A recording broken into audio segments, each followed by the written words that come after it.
칼 융은 공감 능력이 뛰어난 사람들이 다른 사람을 치유하기 위해 태어난 것이 아니라 인류의 집단적 그림자를 각성시키기 위해 태어났다는 사실을 발견했다.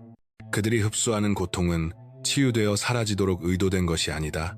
그들이 느끼는 어둠은 고쳐야 할 문제가 아니다. 그리고 가장 충격적인 사실은 그들의 고통이 그들 자신도 이해하지 못했던 목적을 지닌다는 것이다.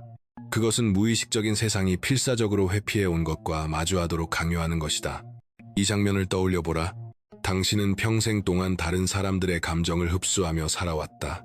그들의 분노는 당신의 불안이 되고 그들의 수치는 당신의 자기 의심이 된다.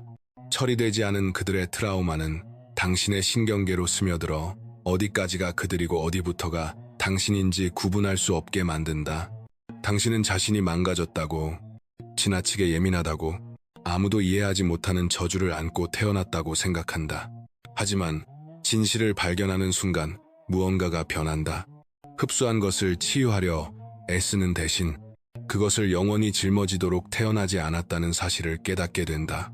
당신은 그것을 느끼고, 목격하고, 거울을 들여다보기를 거부하는 세상에 다시 비추기 위해 존재했다.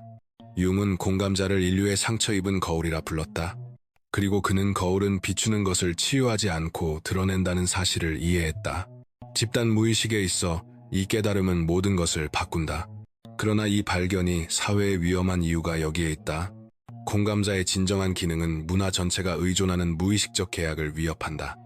특정 진실을 묻어두고 특정 감정을 표현하지 않으며 특정 그림자를 숨기려는 집단적 합의 말이다.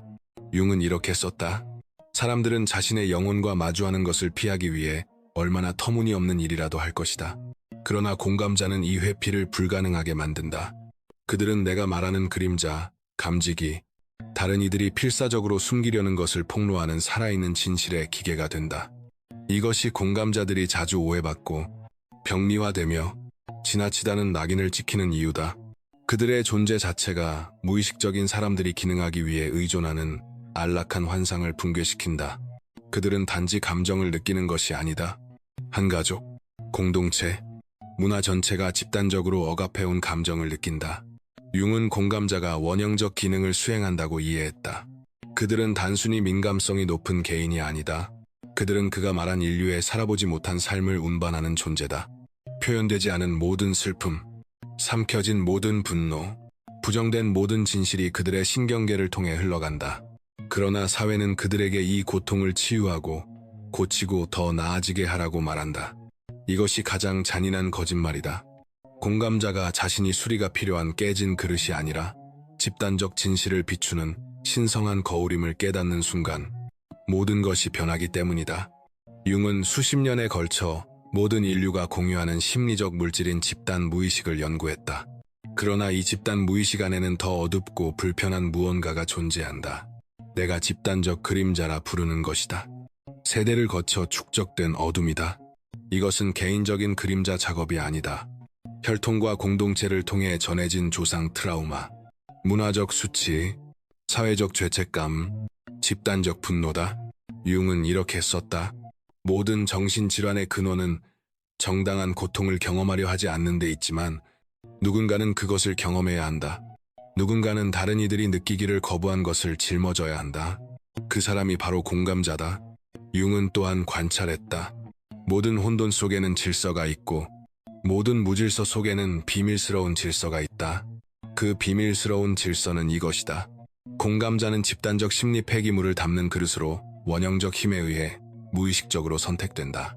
그들은 이 역할을 선택하지 않는다. 태어날 때부터 그 안으로 들어온다. 그러나 여기서 융의 통찰은 혁명적으로 변한다. 그는 공감자가 이 집단적 그림자를 치유하도록 의도된 것이 아니라 의식화하도록 의도되었다는 사실을 발견했다. 융은 이렇게 썼다.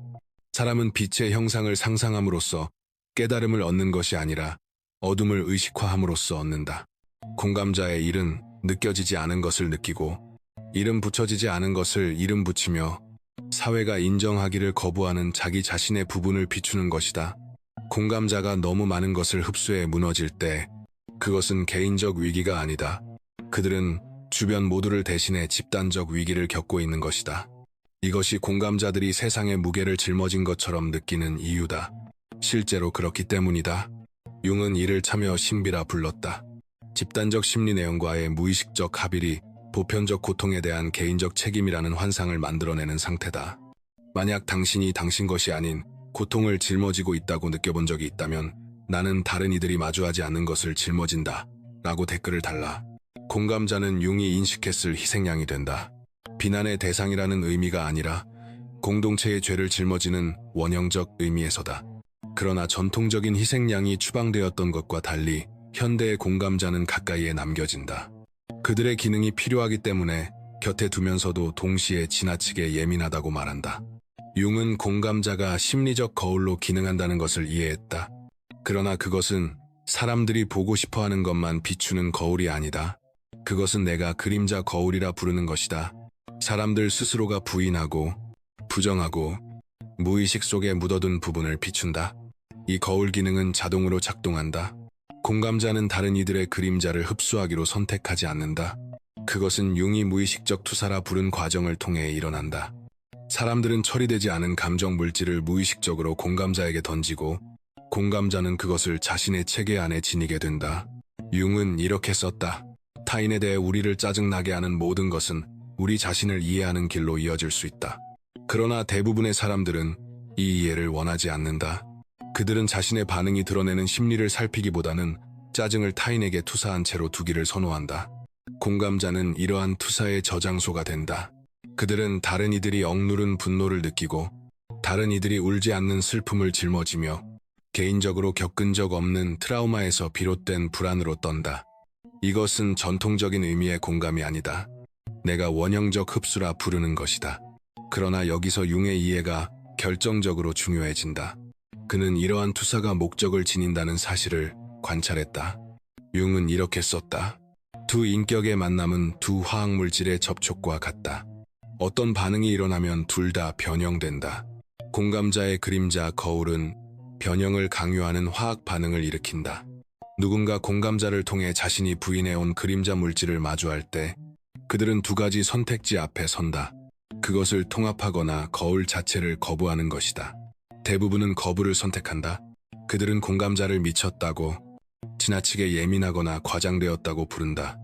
융이라면 이것을 투사철회, 즉 숨겨진 물질이 드러나는 것을 막기 위한 무의식의 방어로 인식했을 것이다. 그러나 어떤 사람들은 통합할 준비가 되어 있다. 그들은 공감자의 반영 속에서 자신을 명확히 보고 자신의 그림자 작업을 시작한다. 이것이 공감자들이 삶의 중요한 변형 지점에 있는 사람들을 자주 끌어당기는 이유다. 공감자는 융이 말한 초월 기능, 즉 의식과 무의식, 사람들이 자신이라고 생각하는 것과 실제로 존재하는 것 사이를 잇는 다리 역할을 한다. 이 기능은 신성하지만 공감자에게는 막대한 대가를 요구하며 그 과정에서 그들은 종종 자신을 잃는다. 융은 이렇게 썼다. 한 생애의 특권은 진정한 자기 자신이 되는 것이다. 그러나 공감자들은 다른 이들의 살아보지 못한 삶을 담는 저장소가 되는데 너무 바빠 자신이 될 수 없는 경우가 많다. 모든 공감자의 여정에는 그림자 흡수가 임계점에 도달하는 순간이 찾아온다. 융은 이를 영혼의 어두운 밤이라 불렀다. 그러나 공감자에게 이것은 더 구체적이다. 내가 그림자 포화라고 부르는 상태다. 개인의 정신이 처리할 수 있는 한계를 넘어 집단적 어둠을 흡수한 순간이다. 이것은 우울증이 아니지만 그렇게 보일 수 있다. 이것은 불안이 아니지만 증상은 비슷하게 나타난다.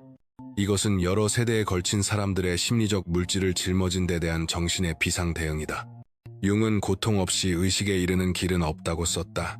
그러나 공감자의 고통은 개인적인 것만이 아니다. 그것은 원형적이다. 그들은 탄생하려는 집단의식의 산통을 겪고 있다. 모든 붕괴는 사실 돌파구가 되기를 기다리는 과정이지만 공감자가 실제로 무슨 일이 일어나고 있는지 이해할 때에만 그렇다. 융은 개인이 너무 많은 무의식적 물질을 지니게 되면 정신이 분열되기 시작하는데 이는 정신질환이 아니라 보호기제로서 일어난다고 관찰했다. 공감자의 진정한 자아는 숨어버리고 집단적 부담을 처리하기 위한 그림자를 짊어진 자아가 등장한다. 이것이 내가 공감자의 딜레마라고 부르는 상태를 만든다. 그들은 흡수된 감정들에 압도되어 자신의 진짜 감정과의 연결을 잃는다. 무엇이 자신의 것이고 무엇이 타인의 것인지 구분할 수 없게 된다. 융은 가장 큰 위험은 무의식에 갇혀 다시 현실로 돌아오지 못하는 것이라고 썼다. 그러나 여기서 융의 통찰은 해방적이 된다. 그는 이 위기가 붕괴가 아니라 입문이라는 것을 이해했다. 공감자는 개인적 심리물질과 집단적 심리물질을 구분하도록 강요받고 있는 것이다. 그들은 융이 능동적 상상이라고 부른 것을 배워야 한다. 그림자 내용을 수동적으로 흡수하는 대신 의식적으로 관여하는 것이다. 자신의 감정을 타인의 감정과 구분할 수 없었던 지점에 도달한 적이 있다면 댓글을 달라. 나는 타인 속에서 나 자신을 잃었다. 그림자 포화 단계는 중요한 기능을 수행한다. 그것은 공감자가 내가 그림자 문해력이라고 부르는 능력, 즉 집단적 심리물질을 소모되지 않고 읽고 해석하며 처리하는 능력을 개발하도록 강제한다.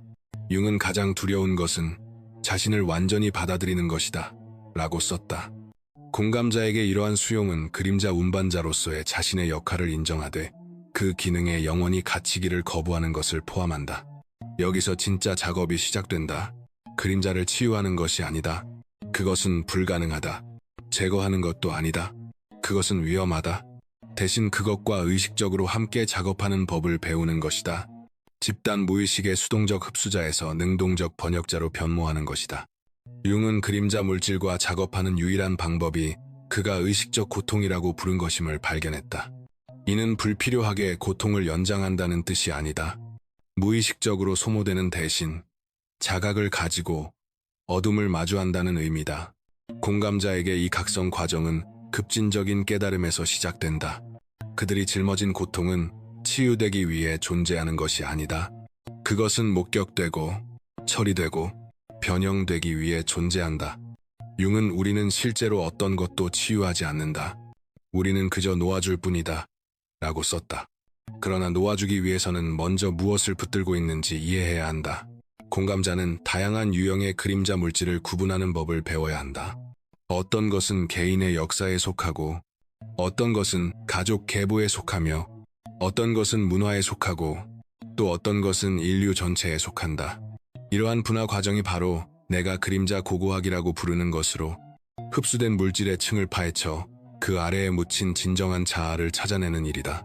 융은 이 과정을 개성화라고 불렀는데 이는 모든 투사와 흡수 아래에서 진정한 자신이 되는 것을 의미한다.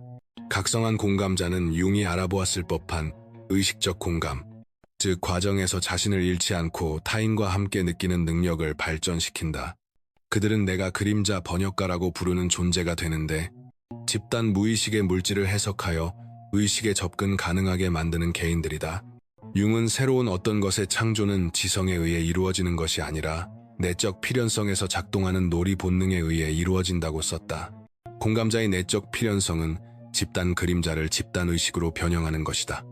이러한 변형은 전통적인 치유 방법을 통해 일어나지 않는다. 그것은 융이 능동적 상상이라고 부른 것을 요구한다. 꿈, 예술, 글쓰기 또는 다른 창조적 표현을 통해 그림자 물질과 의식적으로 관여함으로써 공감자는 형태 없는 것에 형태를, 말할 수 없는 것에 언어를 부여하는 법을 배운다. 그러나 여기서 융의 이해는 혁명적으로 변한다. 그는 그림자를 성공적으로 통합한 개인이 자신만을 치유하는 것이 아니라 집단을 치유한다는 것을 깨달았다. 무의식적 물질을 의식화하는 모든 사람은 인간 인식의 진화에 기여한다. 각성한 공감자는 융이 상처 입은 치유자라고 부른 존재가 된다. 그림자 물질의 개인적 통합이 타인을 위한 치유 가능성을 창출하는 사람이다. 그들은 사람들의 문제를 고쳐서 치유하지 않는다. 의식적 그림자 통합이 어떤 모습인지 보여줌으로써 치유한다. 융은 한 사람에게 맞는 신발이 다른 사람에게는 발을 쬐다. 모든 경우에 맞는 삶의 처방은 없다고 관찰했다. 공감자의 여정은 독특하지만 그 목적지는 보편적 기능을 수행한다. 투사되는 대신 통합될 수 있도록 집단 그림자를 각성시키는 것이다. 이것이 공감자들이 종종 창조적 작업, 치유 직업 또는 사회적 행동주의에 끌리는 이유다. 그들은 흡수한 그림자 물질을 집단의식에 유용한 무언가로 변형하려는 무의식적 동기에 의해 움직인다. 융은 인류 역사 전반에 걸쳐 반복되는 원형적 패턴을 확인했다. 각성한 공감자는 내가 그림자 각성자 원형이라고 부르는 것을 구현한다. 집단의식의 진화를 촉발하는 촉매 역할을 하는 개인들이다. 이 원형은 문화 전반의 신화와 이야기 속에 나타난다.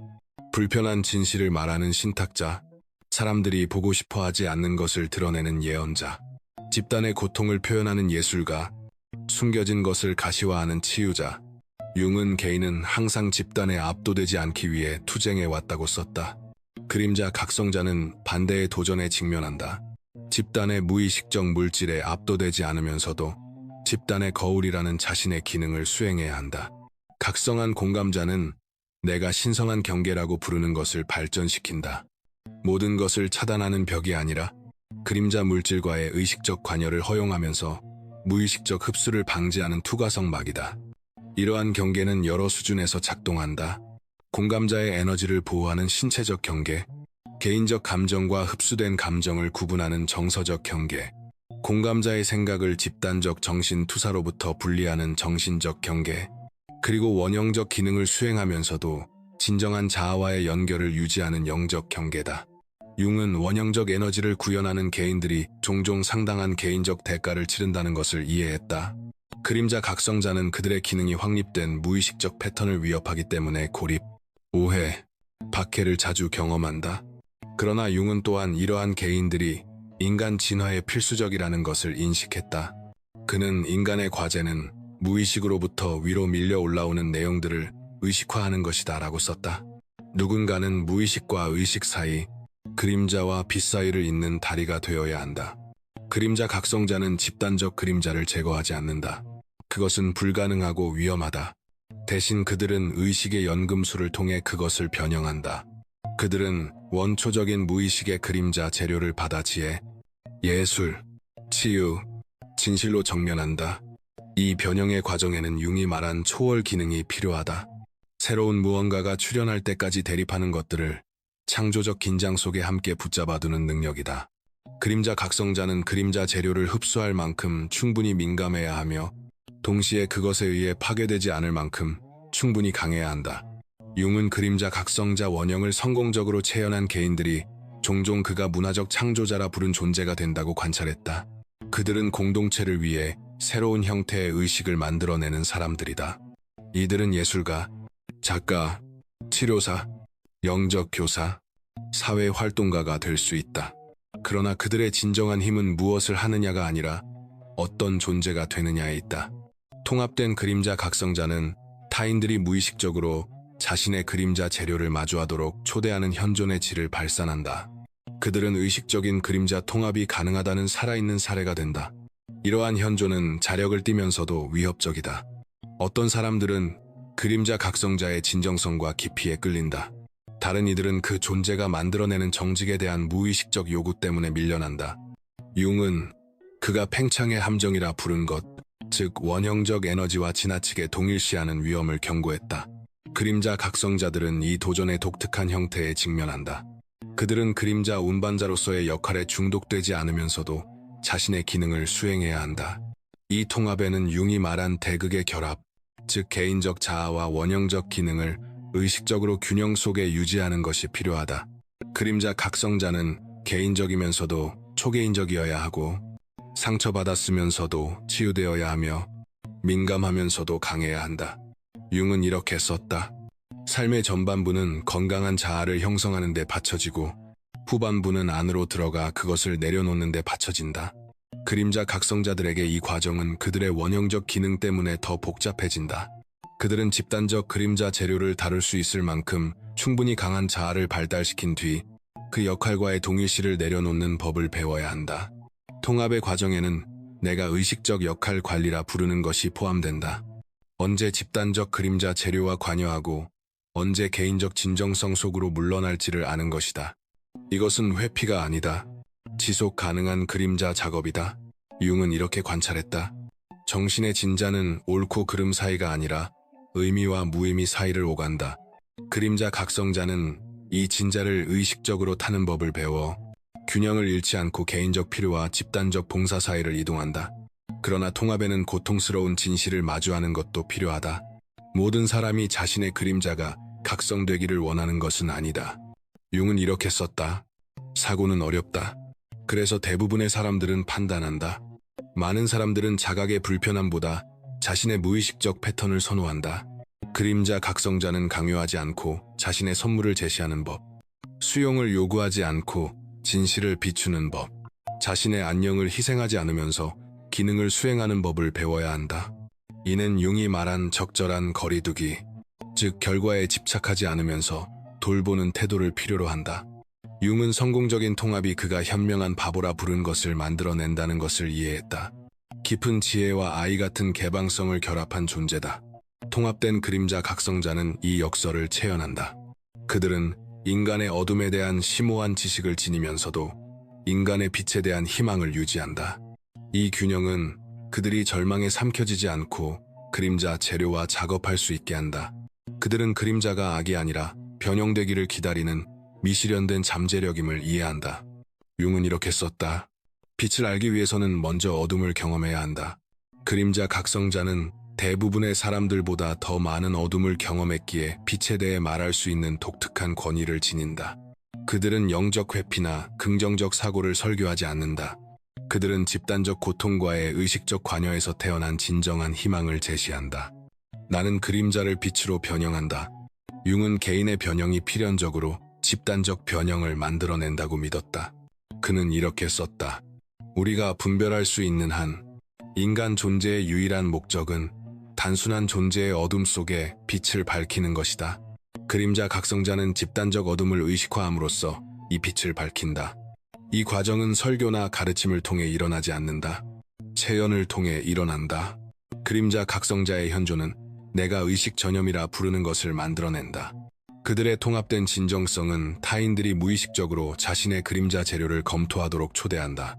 융은 한 문화에서 충분한 수의 개인들이 자신의 그림자를 통합하기 시작하면 모두에게 그림자 작업을 더 쉽게 만드는 형태장과 같은 것이 형성된다고 관찰했다. 집단 무의식은 억압에서 의식적 통합으로 이동하기 시작한다. 우리는 지금 이 전환을 목격하고 있다. 더 많은 사람들이 전통적인 정신 건강, 관계, 사회 문제에 대한 접근이 그림자 역동을 무시하기 때문에 작동하지 않는다는 것을 인식하고 있다. 집단은 융이 알고 있던 것을 이해하기 시작하고 있다. 마주하지 않는 것은 치유할 수 없다. 그림자 각성자는 이 집단적 탄생 과정에 산파 역할을 한다. 그들은 강요가 아니라 인내 어린 성찰을 통해 무의식적 재료를 의식으로 끌어올린다. 그들은 판단 없이 타인들이 자신을 명확히 볼 수 있도록 공간을 지닌다. 그러나 이 과정은 편안하지도 빠르지도 않다. 융은 이렇게 썼다. 삶의 가장 위대하고 중요한 문제들은 모두 근본적으로 풀 수 없다. 그것들은 결코 해결될 수 없고 다만 넘어설 수 있을 뿐이다. 그림자 통합은 어둠을 해결하는 것이 아니다. 그것을 부정할 필요를 넘어서는 것이다. 그림자 각성자는 이 넘어섬의 과정을 모델로 보여준다. 그들은 집단적 어둠을 인정하면서도 그것에 마비되지 않는 것이 가능하다는 것을 보여준다. 집단적 고통을 느끼면서도 그것에 의해 파괴되지 않는 것, 집단적 그림자를 지니면서도 개인적 정체성을 잃지 않는 것이 가능함을 보여준다. 이러한 모델링 효과는 타인들이 자신의 그림자 작업을 시작하도록 허락을 만들어낸다.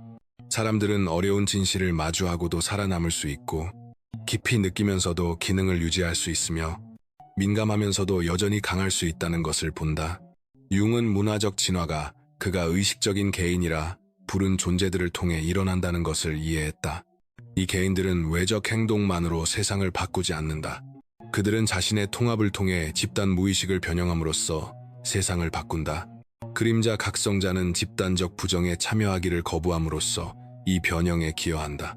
그들은 그렇지 않은데도 모든 것이 괜찮은 척하지 않는다. 울고 싶은데 웃지 않는다. 동의하지 않으면서 동의하지 않는다. 그들은 현실에 대한 진정한 반응에 살아있는 예가 된다. 이 진정성은 혁명적이면서도 진화적이다. 무의식적인 문화적 패턴에 도전하기 때문에 혁명적이며 인간으로서 더 의식적인 존재 방식으로 나아가도록 가리키기 때문에 진화적이다. 융은 원형적 체현에는 항상 대가가 따른다는 것을 이해했다. 그림자 각성자들에게 이 대가는 종종 깊은 고독이다. 그들은 다른 사람들이 보지 못하거나 보려 하지 않는 것을 보기 때문에 여전히 무의식적으로 살아가는 이들로부터 피할 수 없는 고립이 생긴다. 융은 고독은 곁에 사람이 없어서 생기는 것이 아니라 자신에게 중요해 보이는 것들을 전달할 수 없을 때 생긴다고 썼다. 그림자 각성자들은 자신의 경험을 이해하거나 자신의 기능을 알아봐 줄 수 있는 사람을 찾는데 어려움을 겪는다. 이러한 고독은 그림자 각성자들이 진정한 연결을 추구하지 않고 무의식적인 그림자 투사를 하는 사람들을 끌어들이는 경향이 있다는 사실로 인해 더욱 심화된다. 그들은 스스로의 고통을 처리하기보다 대신 짊어져줄 누군가를 필요로 하는 이들의 자석이 된다. 진정한 관계와 무의식적 투사를 구별하는 법을 배우는 것은 그림자 각성자의 생존에 필수적이다. 융은 사랑이 지배하는 곳에는 권력 의지가 없고 권력 의지가 지배적인 곳에는 사랑이 결여되어 있다고 썼다. 그림자 각성자에게 있어 진정한 관계는 무의식적 결핍이 아니라 상호의식성으로 특징지어진다. 이러한 관계는 드물지만 자신의 그림자 작업을 해왔고 서로의 진정성을 존중할 수 있는 개인들 사이의 깊은 연결이다. 그러나 고립은 종종 목적을 지닌다. 융은 원형적 기능을 체현하는 개인들은 자신이 지닌 집단적 물질을 소화하기 위해 고독의 시기가 필요하다고 관찰했다. 은둔의 단계는 처벌이 아니라 통합의 시간이다. 이 기간 동안 그림자 각성자들은 종종 자신의 창조적 재능을 발견한다. 융은 상상력의 유희에 우리가 빚진 것은 헤아릴 수 없다고 썼다. 그들이 흡수한 그림자 물질은 예술적 표현, 치유 방식 또는 영적 통찰의 원재료가 된다. 이것이 대가와 균형을 이루는 선물이다. 그림자 각성자들은 종종 비범한 창조적 능력, 깊은 영적 통찰, 강력한 치유적 존재감을 발전시킨다. 그들은 융이 말한 상처 입은 치유자가 된다. 개인적 통합이 타인을 위한 치유의 가능성을 만들어내는 사람들이다. 이 선물은 상처와 분리되어 있지 않다. 그것은 상처로부터 나온다. 집단적 그림자를 흡수하는 능력은 그것을 변형하는 능력이 된다. 한때 저주처럼 느껴졌던 민감성은 신성한 소명이 된다. 융은 당신은 하겠다고 말한 것이 아니라 실제로 하는 것이다 라고 썼다. 그림자 각성자들은 이 원리를 체현한다. 그들은 의식에 대해 말만 하지 않는다. 그들은 그것을 산다. 그들은 그림자 작업을 가르치기만 하지 않는다. 그 결실을 보여준다. 융은 자신이 의식의 변형이라 부른 것을 구상했다. 무의식적 투사에서 의식적 통합으로의 집단적 전환이다. 그림자 각성자들은 이 변형의 선발 정찰병으로서 다른 이들이 아직 감히 들어가지 못한 의식의 영역을 탐사한다. 이는 편안한 혁명이 아니다. 융은 우리는 그것을 받아들이기 전에는 아무것도 바꿀 수 없다. 비난은 해방시키지 않고 억압한다고 썼다. 의식의 혁명은 선과 악의 이분법에 기반한 모든 종교적 문화적 전통에 도전하며 그림자 물질을 비난이 아니라 수용하는 것을 요구한다. 그림자 각성자들은 이러한 수용을 몸소 보여준다. 그들은 어둠을 인정하면서도 그것에 삼켜지지 않을 수 있고 집단적 고통을 느끼면서도 그 희생자가 되지 않을 수 있으며 그림자 물질을 지니되 그것과 동일시하지 않을 수 있음을 증명한다. 이러한 모범은 내가 의식의 허가라고 부르는 것을 만들어낸다. 다른 이들은 급진적 수용이 살아남을 수 있음을 보고 스스로 시도하기 시작한다. 이 혁명은 이념이 아니라 체현된 본보기로 퍼져나간다. 그러나 이 혁명은 거대한 저항에 직면한다. 융은 집단적 무의식이 중요한 사회적 기능을 수행한다고 관찰했다. 그것은 공유된 부정을 통해 집단 결속을 유지하고 집단적 그림자를 떠맡을 희생양을 만들며 투사역학에 기반한 권력 구조를 보존한다. 그림자 각성자들은 의식적으로 존재하는 것만으로도 이러한 구조를 위협한다. 그들은 투사를 짊어지기를 거부하고 희생양 역할을 사양하며 집단적 수능보다 개인적 진정성을 본보기로 삼는다. 이러한 거부는 무의식적 사회 계약을 교란한다. 저항은 격렬할 수 있다.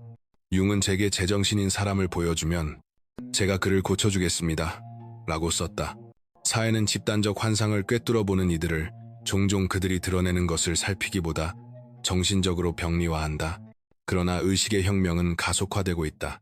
더 많은 사람들이 집단적 무의식이 해결하는 것보다 더 많은 문제를 만들어낸다는 사실을 인식하고 있다. 문화가 억압해온 그림자 물질은 더 이상 무시할 수 없는 증상으로 분출하고 있다. 융은 이러한 분출을 예견했다.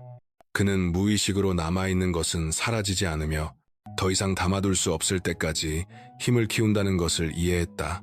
선택지는 의식적 통합이거나 무의식적 폭발이다.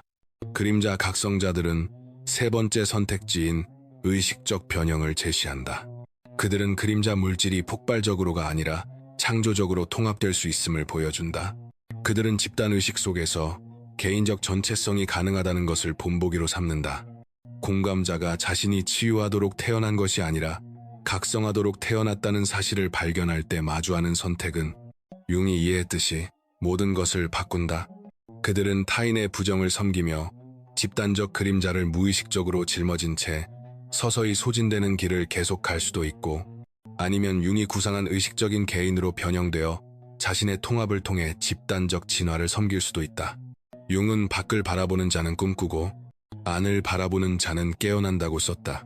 그림자 각성자는 안을 바라보는 선택을 한다. 그것은 개인적 물질뿐 아니라 자신이 지니고 있던 집단적 내용까지 포함한다. 이 각성은 그들의 원형적 기능이 지닌 짐과 선물을 모두 드러낸다. 당신은 망가진 채로 태어나지 않았다. 당신은 다른 이들의 깨짐을 고치기 위해 태어난 것도 아니다. 당신은 보아야 할 것을 비추는 거울로, 말로 표현할 수 없는 것에 언어를 부여하는 번역가로, 무의식과 의식 사이의 다리로 태어났다. 당신의 민감성은 저주가 아니라 소명이다. 깊이 느끼는 능력은 약점이 아니라 초능력이다. 타인의 감정을 흡수하는 경향은 병리가 아니라 예언이다. 당신은 집단의식을 위한 조기 경보 시스템이다. 그러나 통합 없는 예언은 고통이 된다.